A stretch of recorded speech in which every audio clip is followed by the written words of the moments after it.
If you tuned into Match of the Day on Saturday night, you may have noticed an addition to the usual set of stats served up at the end of each game. David Bill noticed it, and he asked, "Anyone any ideas? Who precisely is expecting these goals?" And David wasn't alone in his confusion at the appearance of expected goals. How do you work out expected goals? Expected goals? Yes, there is a simple explanation right here. Expected goals is a method for judging the quality of chances that a football team creates. If we were to swap the footballing-based context for an office one, then expected goals could be used to judge how likely I am to get this paper ball into that waste paper basket. From here, let's say 90% of shots go in. That's an XG of 0.9. But if I was to stand here, or here, then the chances of me scoring vary quite a lot, and the expected goals varies to match.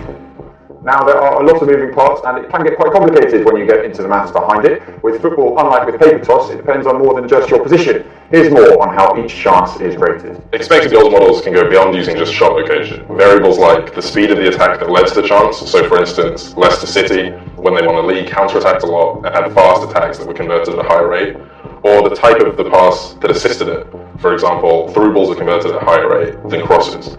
These sort of variables can help boost the ability of the model to evaluate chance quality. So that's the maths, but why is XG a better stat than shots on target, for example? Well, expected goals is actually a very good indicator of future goal scoring potential, better than goals scored or goals conceded, in fact. But on a fundamental level, beyond the science, expected goals just puts maths behind very common footballing commentary. So that was a smash and grab. It's basically like saying one team had a very high XG but didn't score, while the other team had a very low XG and did. It's about chance quality.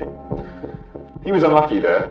It's basically like saying that chance had an XG of more than 0.5. They deserve to win that. It's basically like saying, according to the expected goals, one team had far better chances than the other, and, under most circumstances, would have won that game.